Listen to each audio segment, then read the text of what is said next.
بيبدأ الفيلم بالدكتورة تهاني يجبة هي وبنتها الصغيرة كاتيا طيارة من أول فيصل رايحين بيها آخر فيصل في رحلة مدتها ساعتين. انتوا عارفين بقى شارع فيصل زحمة جدا. ما علينا، الدنيا بتبقى هادية وزي الفل في الأول لحد ما واحد من الركاب جات له أزمة قلبية، فقامت الدكتورة تهاني تساعده وسابت بنتها كاتيا لوحدها. وفي نفس الوقت ده المحرك بتاع الطيارة ولع، فكابتن الطيارة قال يا جماعة احنا مش هنقدر نكمل رحلتنا لآخر فيصل وهنضطر آسفين ننزل في شارع العشرين. بس لا لحقوا عنب الشام ولا بلح اليمن، لأن الطيارة كلها كانت بتولع وهتقع. وكان في بقى ست عجوزة كده قاعدة ورا كاتيا وعينيها اتحولت وبقى شكلها يخوف، وقالت كلام كده مش مفهوم لكاتيا. المهم الطيارة كلها بتقع وكل اللي عليها بيموتوا وما بيفضلش منهم إلا كاتيا. وبتعدي السنين على الموقف ده وبتكبر كاتيا وبتبقى دكتورة نفسية وتخلف حتة بنت زي القمر اسمها ديانا. وكاتيا بتقول إنها تجاوزت مرحلة الخوف من الطيارات دي خلاص، وعشان تثبت الكلام ده يكبت مع بنتها طيارة وطالعة نفس الرحلة من أول فيصل لآخر فيصل.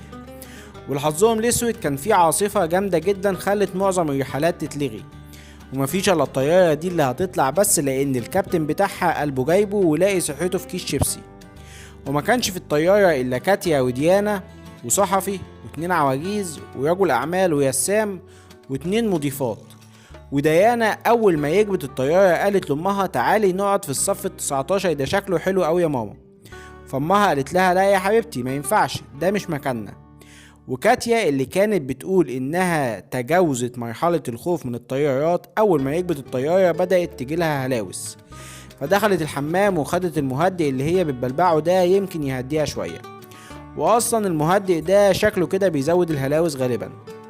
المهم معداش دقيقتين بالظبط وواحد من الاتنين العواجيز دول جاتله سكتة قلبية وكان بيموت، فحاولت كاتيا انها تساعده. هوب قام الراجل فاق وعينه اتحولت وقال كلام مش مفهوم لكاتيا اللي خافت جدا من اللي حصل ده. وبعد كده الراجل مات يا عيني. بعد كده الطيارة دخلت مطب هوائي وكانت هتتقلب بيهم بس ربنا ستر. وبعد كده شالوا الراجل اللي مات ده وحطوه على كرسي ومراته الست غالية فضلت قاعدة جنبه. وبعد كده سمعوا صوت بيقول ان الطيارة هتنزل في شارع العشرين ومش هتقدر تكمل. وده بالظبط نفس اللي حصل في طيارة كاتيا وامها زمان. ولسه كاتيا بتحاول تفهم ايه اللي بيحصل ده، لقت بنتها بتتكلم مع حد كده فسألتها بتكلمي مين يا ديانا؟ قالت لها بكلم بنتي وبتقولي انك هتسيبيني لما الراجل يولع. قالت لها لا ما تخافيش يا حبيبتي انا عمري ما هسيبك. ورجل الاعمال زهق من القعده فقام يولع سيجاره، وهو اصلا كان موقع على نفسه قبل كده ويسكي، فقامت النار ولعت فيه وقامت كاتيا عشان تلحقه وسابت بنتها فعلا، بس ما لحقتهوش والراجل مات. وكل شوية الهلاوس ترجع لكاتيا أسوأ من الأول وما بتبقاش عارفة دي حقيقة ولا خيال ولا كوابيس ولا ايه اللي بيحصل لها ده أصلا. وبعد كده شافت الست غالية دخلت الحمام وطولت فحبت تطمن عليها، والاتنين المضيفات قالوا لها ممكن تهدي، بس هي ما هديتش الا لما فتحوا الحمام وما لقوش فيه أي حد جوه والست غالية اختفت. وبقى يركاب واحد ورا التاني اللي يموتوا أو يولع أو يختفوا، دي طريقة شق.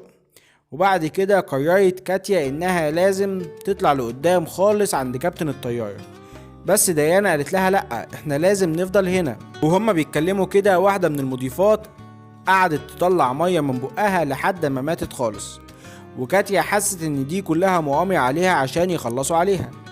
وبعد كده اكتشفت ان يسام ده يسم كل حاجة حصلت وكانت بتتخيلها كاتيا كمان، فقالت له انت عايز مني ايه؟ فقام مولع هو كمان واتحرق. وبعد كده المضيفة التانية دي طيب بعيد جدا، والصحفي ده كمان بدأ يطلع دم كتير جدا من دماغه وبعد كده وقع مات. فكاتيا حاولت تهدي ديانا وتقول لها ما تخافيش يا حبيبتي احنا اول ما نفتح الباب ده هنبقى في بر الامان.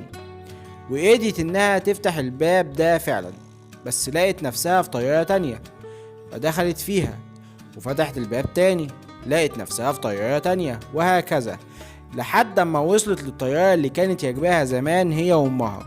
وركز معايا بقى في الحتة اللي جاية دي لان هي دي اللي فيها الزتونة بتاعت الفيلم كله. بدأت نفس الاحداث اللي حصلت زمان تتكرر تاني، الراجل قلبه يوجعه فامها تقوم تحاول تعالجه والمحرك يولع وكانت خلاص الطيارة هتقع، لحد اما الست العجوزة بقى حطت ايديها على كاتيا المرة وقالت لها الحل في ايدك، اقعدي انت وامك على الصف 19 وانتوا هتبقوا في امان. وفعلا كاتيا المرة هي اللي بتنقذ امها وبتشدها وبتقعدها في الصف 19.